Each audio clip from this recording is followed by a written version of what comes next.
Horror कहानियां थी। कौन थी वो?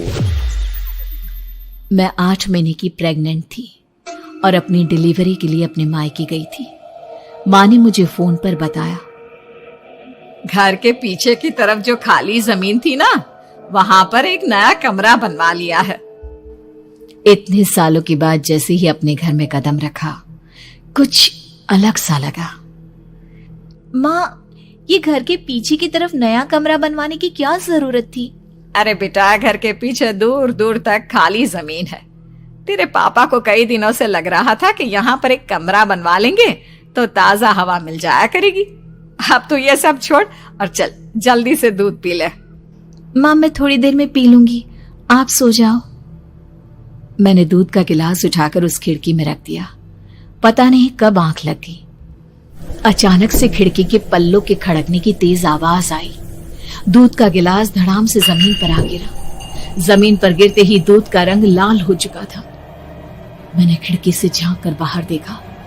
चारों तरफ धुप अंधेरा था।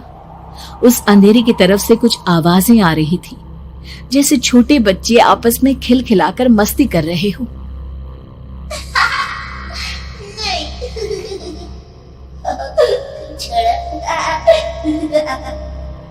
इतनी रात को इतने घनघोर अंधेरे में बच्चों की आवाज कैसे आ रही है? घड़ी में वक्त देखा तो ठीक 12 बजे थे। देखकर मैं सन्न रह गई। बुरी आत्माओं और भूतों की कई कहानियां मैं सुन चुकी थी। वक्त भी कुछ ऐसा ही था। ऊपर से मैं प्रेग्नेंट। सुना था कि ऐसे वक्त में अक्सर बुरी आत्माएं औरतों का पीछा करती है, तो क्या मेरे पीछे भी? पसीने से तरबतर बड़ी मुश्किल से, जैसे कांपते हाथों से मैंने उस खिड़की को बंद किया। जल्दी से जल्दी उस कमरे से बाहर निकलकर माँ के पास जाने के बारे में सोचा, लेकिन जैसे ही दरवाजे की तरफ पलटी, लगा कोई साया हवा की स्पीड से दरवाजे के सामने से गुजर गया।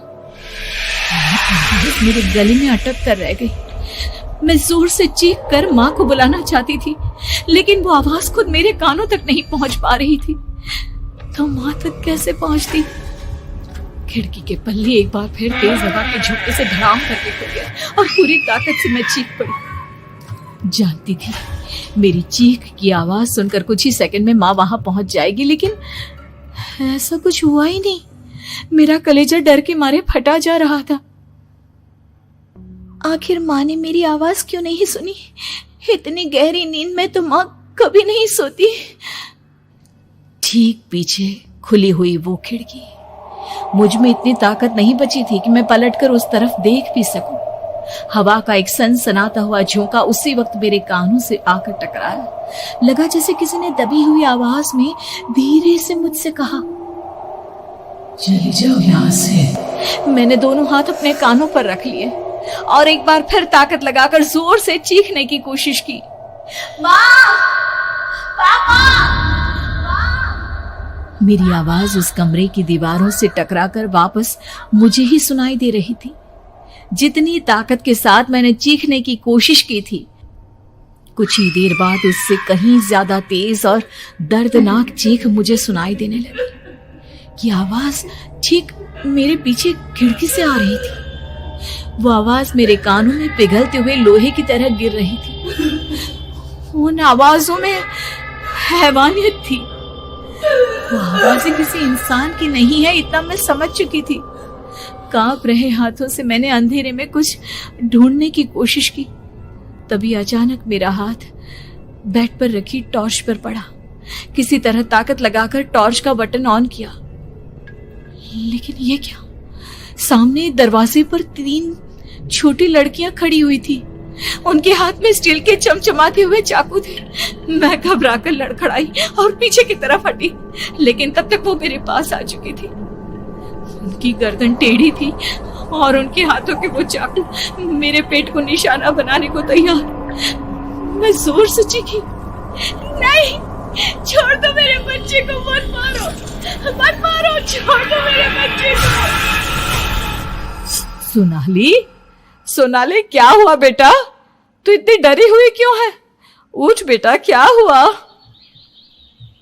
हड़बड़ाकर मैंने अपनी आंखें खोली। देखा तो दिन निकल आया था। माँ मुझे जगा रही थी। मेरा चेहरा पूरा पसीने से लथपथ था। क्या हुआ बेटा, तुमने कोई बुरा सपना देखा क्या? मैं अभी तक अपने पूरे होश में नहीं थी।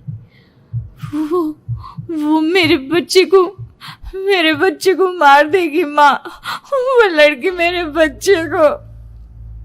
मैंने घबराकर अपने पेट को छुआ। सब कुछ ठीक था। और वो दूध जो रात को यहाँ पर गिर गया था, उसका रंग लाल हो गया था। माँ ने हंसते हुए दूध का गिलास मुझे दिखाया। तुमने दूध पिया ही नहीं, पूरा का पूरा ऐसे ही रखा हुआ है।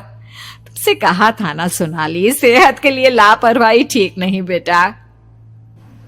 लेकिन मैंने तो सब कुछ अपनी खुली आंखों से देखा था। ये सपना कैसे हो सकता है?